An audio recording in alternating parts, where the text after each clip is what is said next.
नमस्कार साथियों। देखिए, आज का टॉपिक जो है वो सभी स्टूडेंट्स के लिए है। और कुछ लोग जो जो भी जिनके फैमिली में जो भी बच्चे हैं उन्हें वो हिंदी पढ़ाना चाहते हैं, और जो बच्चे हिंदी पढ़ लेते हैं थोड़ा थोड़ा और लेकिन वो अटकते हैं। तो ये जो सीरीज़ में लेके आ रहा हूँ ये पार्ट 1 है, और अभी 3-4 पार्ट और आएंगे जिसमें आपकी स्पीड जो है हिंदी पढ़ने की बहुत तेज़, हिंदी सबसे तेज़ आप हिंदी पढ़ोगे, सबसे तेज ये मैं आपको सिखाने वाला हूं। इसलिए जो भी लोग आपकी जानकारी के हैं जो हिंदी अटक अटक के पढ़ते हैं, तो बिना रुके बिना अटके आप इंग्लिश को बिल्कुल बेसिक से बहुत अच्छे से सीखने वाले हो। बहुत बढ़िया ढंग से आपको सिखाऊंगा और सारी चीज़ें स्टेप बाय स्टेप। बस ये चीज़ ध्यान रखना, कुछ चीज़ें मैं बेसिक बताऊंगा इसमें जो आपको बहुत खास करके ध्यान रखनी है। बाकी चीज़ें जो जिस तरीके से मैं बताता चलूँ उस तरीके से अगर आप फॉलो करोगे तो मैं ये आपको गारंटी देता हूं कि आप हिंदी पढ़ना बिना अटके बिना रुके और बहुत तेज, मतलब आपके जितने तेज कोई हिंदी पढ़ नहीं पाएगा, ये गारंटी है। और ये सभी मेरे स्टूडेंट्स के लिए, जो भी स्टूडेंट हैं जिनके पास ये इशू आ रहा है। देखो, कोई भी कंपटीशन की तैयारी कर रहे हो, कुछ भी कर रहे हो आप, और अगर आपकी रीडिंग स्पीड अच्छी नहीं है तो आप कंपटीट नहीं कर पाओगे लोगों को। क्योंकि भाई अगर किसी चीज़ को तुम पढ़ने में ज़्यादा समय लगाते हो और कोई जल्दी पढ़ लेता है, तो जो जल्दी पढ़ लेगा वो जल्दी कर लेगा, और आप स्लो पढ़ पा रहे हो तो आप बाद में कर पाओगे। तो इसलिए ये एक बहुत इंपॉर्टेंट टॉपिक मुझे लगा, ज़्यादातर इशू आ रहा था, तो इसलिए मैंने इसको शुरू किया है। और ये सीरीज पार्ट बाय पार्ट आएगी। आज बिल्कुल बेसिक से, जीरो से शुरू करेंगे, बिल्कुल जीरो से, और आप देखेंगे कि आप पूरा एकदम क्लियर सारी चीज़ें आपको होती चली जाएंगी। आप देखिएगा, बस एक चीज़ आप कर लेना कि जो भी बच्चे आप फोन देख रहे हो, इस पर लिखा है सबसे तेज हिंदी, जो नहीं पढ़ना जानता वो तो नहीं पढ़ पाएगा ना। तो आपको, आपकी जिम्मेदारी बनती है कि आपको उनके पास तक ये वीडियो भेजना है जो लोग हिंदी नहीं पढ़ पाते हैं या अटक अटक के पढ़ते हैं किसी भी। अब आगे चलते हैं। देखिए, सबसे ज़्यादा जरूरी, मतलब इनमें एक एक कड़ी सबसे ज़्यादा इम्पोर्टेंट। देखो, एक कहने का ये आप ये समझ सकते हो, ये सिर्फ ये क्या है, ये कुछ चिन्ह हैं, स्वर हैं, ठीक है। हिंदी में स्वर बोलते हैं, वैसे ये एक चिन्ह है जिनको देख करके हम बोलते हैं। और सबसे इम्पोर्टेंट पता है, जो स्टूडेंट हैं जिन्होंने इसको मुख्य चीज़ से समझा नहीं है, वो क्या करते हैं, उनकी मिस्टेक क्या वो हम बताएंगे। उन्होंने अभी तक ये, जैसे पढ़ने का जो उनका तरीका है, जो भी बच्चे जैसे छोटा और बड़ा, छोटी बड़ी, छोटा ऊ बड़ा ऊ पढ़ते हैं, वो नहीं पढ़ पाएंगे, वो हिंदी नहीं पढ़ पाएंगे। अगर आप पढ़ना चाहते हो तो ये अपने दिमाग से बिल्कुल निकाल दो। इनकी जो रियल साउंड है, सही ध्वनि है, कैसे प्रोनाउंस करें, इनको कैसे बोलें, वो चीज़ आपको सीखनी है। अगर वो सीख गए तो आप बहुत तेजी से इंग्लिश पढ़ोगे। ये जो स्वर, क्योंकि स्वर जो होते हैं वो, अगर आप व्यंजन बोलोगे जो स्वर के सहायता से, मतलब कोई भी शब्द बोलोगे उनमें स्वर चाहिए ही चाहिए। तो इसलिए आपको ये स्वर की ध्वनि जो है वो बहुत अच्छे से आनी चाहिए। मैं एक एक करके बताता हूं, आपको अगर समझ में नहीं आती तो आप बैक करके दोबारा से उसको रिपीट करेंगे, हम 2 बार इसको क्लियर करेंगे, ठीक है। इनको कैसे पढ़ते हैं ये ध्यान रखना, छोटा बड़ा बिल्कुल नहीं पढ़ेंगे। जैसे ये ध्वनि है, इसको क्या पढ़ते हैं, इसको पढ़ते हैं आ। आ की ध्वनि आएगी इसमें, ठीक है। ये आ, ई थोड़ी ध्वनि जो है लंबी जाएगी, ये ई रुकेंगे इसमें, ई, उ,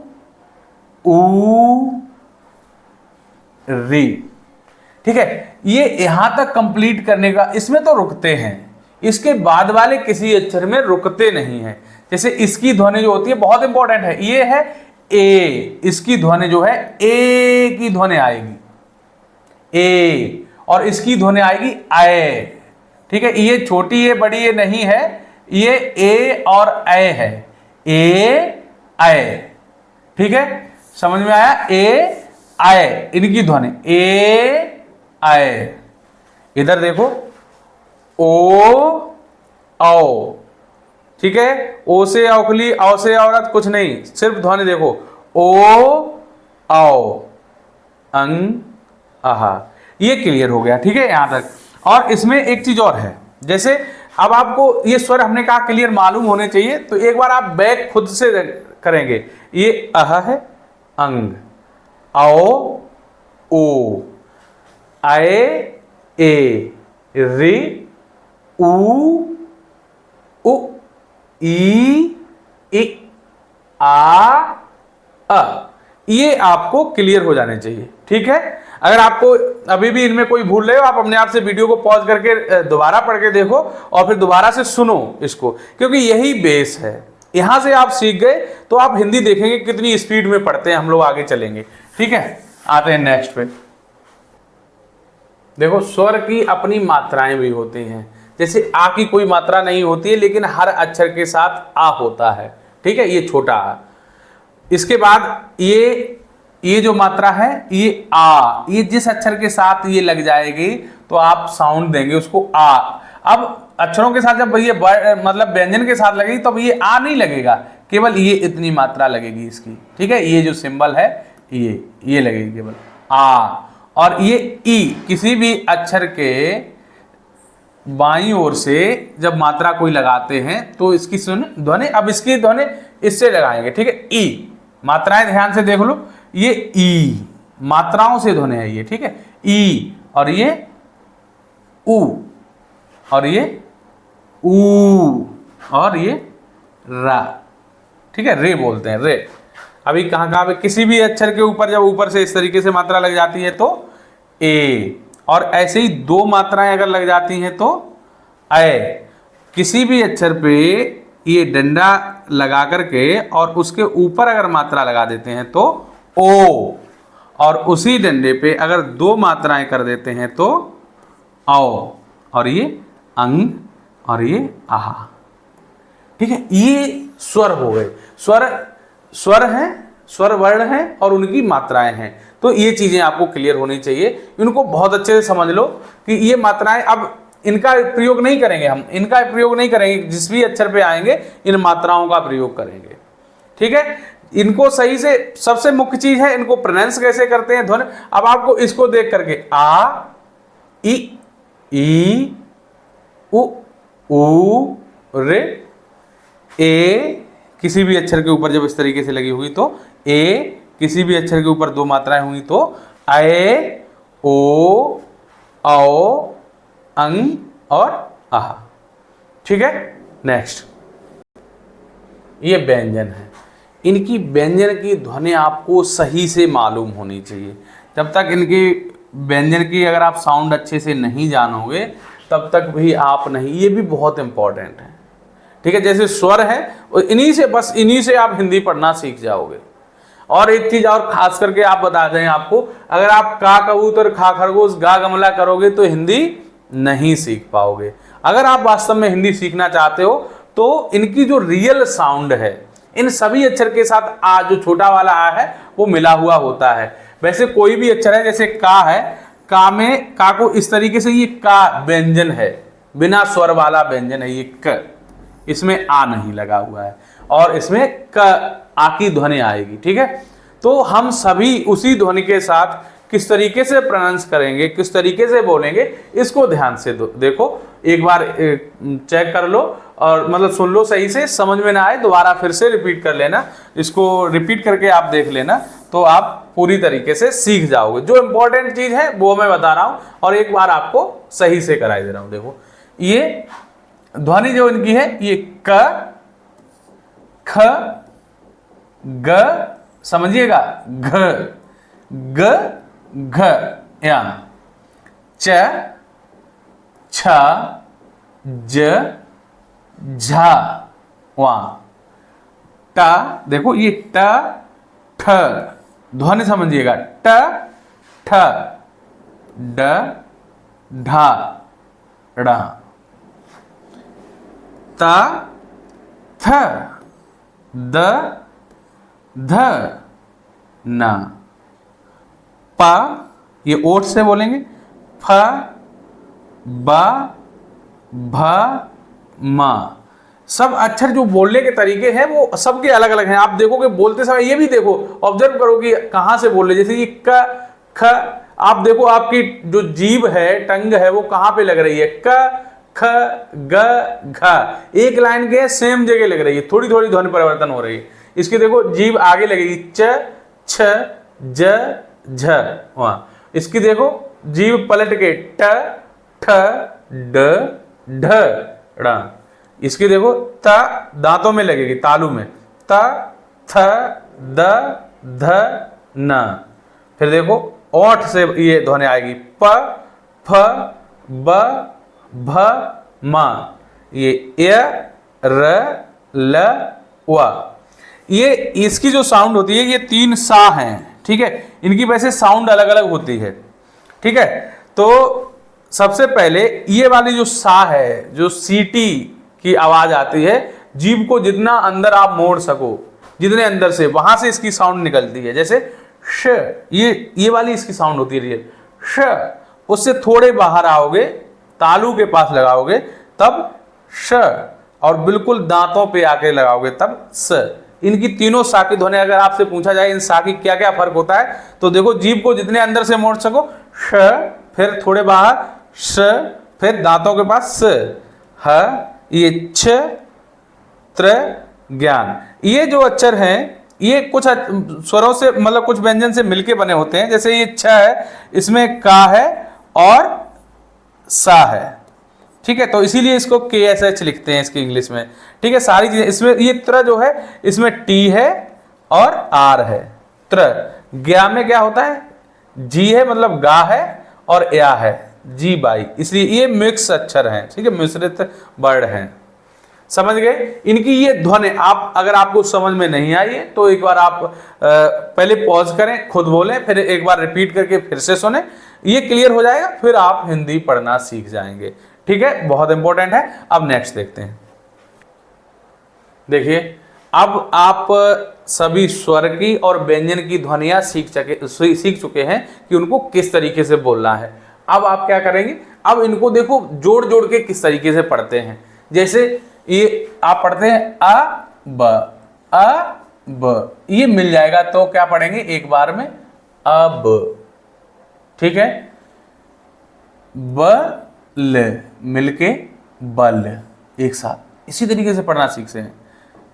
क द कद, ड र डर, ज न ये गलत लिखा हुआ है ना, ये ना है, ठीक है। ज न तो क्या हो जाएगा जन। छ त तो ये क्या लिखा है छत। र थ क्या लिखा हुआ है रथ। ज ग क्या लिखा हुआ है जग। इस तरीके से अब आप देख रहे होंगे कि केवल आपने अक्षर ही तो सीखे थे, अक्षर की ध्वनियां ही तो सीखी थी, अब आप शब्द पढ़ने लगे हो। जैसे घ र मिलके घ और रा पढ़ रहे हैं, क्या हो गया घर। अगर आपने ये घा घड़ी और रारथ पढ़ा होगा तो ये घर नहीं पढ़ पाते आप। इसीलिए मैं कह रहा था कि आपको वो बिल्कुल भूलना है। आपको सिर्फ जैसे अगर मान लो बहुत हैबिट बनी हुई है कि हम घा घड़ी ही इसको मेरे दिमाग में आता है, तो आप क्या करो घ का घड़ी का पहला अक्षर ले लो घ, ठीक है। और रथ का पहला अक्षर ले लो र, था नहीं बोलो र। अगर दिमाग में भरा हुआ है तो धनुष का ध ले लो, नल का न ले लो। इस तरीके से आपको करना है। तो ये ध और न, धन। देखो धीरे धीरे जब आप प्रैक्टिस करोगे तो आप अभी देखोगे आप बहुत बड़े बड़े शब्द एक साथ में पढ़ने लगोगे, ठीक है। ये सारी चीजें। चलो नेक्स्ट देखते हैं। इसमें देखो जैसे ये अब अक्षरों को मिला के हमने कर दिया, आपको सिर्फ अक्षर पढ़ने हैं। स र ल सरल, ऐसे ही म ह क महक, न म क नमक नमक, इस तरीके से पढ़ना है। लहर लहर, बगल बगल, दशक दशक, लक्षण लक्षण। अक्षरों को पहले पढ़ा और मिला करके उनको पढ़ रहे, ठीक है। मटर मटर, धरड़ धरड़, भवन भवन भवन, पलक पलक, पहल पहल। अब आप देखो इसको एक बार खुद भी पढ़ के देखो और चेक करो कि आप पढ़ पा रहे हो। ये सारे शब्द आप बहुत अच्छे से पढ़ने लगोगे, ठीक है। आप प्रैक्टिस करो, केवल इसमें कुछ नहीं है, व्यंजन है जो हमने आपको पहले ध्वनि, अगर आपको नहीं समझ में आया आप बैठ जाइएगा, दोबारा से उनको सुनिएगा और फिर बार बार और इनको लिखिएगा, पढ़ना सीखिएगा। ठीक है, आप देखेंगे मैं आपको पूरी प्रैक्टिस कराऊंगा, आपको कहानी तक पढ़ना सिखाऊंगा, बहुत आसानी से पढ़ने लगोगे आप। ठीक है, नेक्स्ट देखते हैं। देखो 3 अक्षरों वाले देख ली, अब 4 अक्षरों वाले। कुछ अलग नहीं है, बस आपको बोलना है, जो आपने अक्षर सीख लिए, उनकी ध्वनि सीख ली है, उनको बोलना है। जैसे ये बचपन, इतनी प्रैक्टिस करो कि ये बचपन एक ही बार में आप बोलो, बचपन, बचपन, बचपन, इतनी बार बोलो 55 को कि आप एक ही बार में 55 बोलो। तड़पन, तड़पन, सीधा सीधा एक ही बार में तड़पन। परवल, परवल, एक ही बार में। मखमल, मखमल, एक ही बार में बोलो, मखमल। ऐसे ही अजगर, अजगर। अकबर, अकबर। जलचर, पहले हम अक्षर मतलब जो आपको सिखाए हैं जिनकी ध्वनि, ज को ज, ल को ल, च को च, र को र, ये ध्वनि सिखाई है हमने। तो अब आप देखोगे तो जलचर, जलचर। थलचर, थलचर। नभचर, नभचर। वो झटपट, झटपट, झटपट, कोई भी काम जल्दी जल्दी करो, झटपट। ऐसे ही आप हिंदी भी बहुत झटपट पढ़ोगे। चटपट, चटपट। सरपट, सरपट, सरपट, इसका भी मतलब जल्दी होता है। पनघट, जहाँ पानी भरने जाते हैं, ऐसे घाट जहाँ पानी भरा जाता है, पनघट। जमघट, भीड़ को बोलते हैं जमघट। खटमल, खटमल, जानते हो आप। मलमल, मलमल। अजमल, अजमल। देखो 4 अक्षरों के भी शब्द आप बहुत सही से पढ़ रहे हो। कल कल, आवाज आती है पानी में, कल कल की। ऐसे ही दमकल, दमकल। तो जो भी है आप बहुत अच्छे ढंग से इसको सीख सकते हो। ठीक है, ये इस पार्ट का लास्ट वीडियो था। हमने आपको स्वर की ध्वनि सिखाई है और स्वर के बाद हमने आपको सिखाया है व्यंजन की ध्वनि और मात्राएं भी सिखा दी। नेक्स्ट वीडियो में हम मात्राओं का यूज आपको सिखाएंगे, हर अक्षर पे किस तरीके से मात्राओं का प्रयोग करते हैं। ठीक है, तो अब मिलेंगे नेक्स्ट वीडियो में। आप चैनल को सब्सक्राइब कर लीजिएगा नए हो तो, और जिनको हिंदी पढ़ना नहीं आता उनके पास शेयर भी करिएगा। ठीक है, अब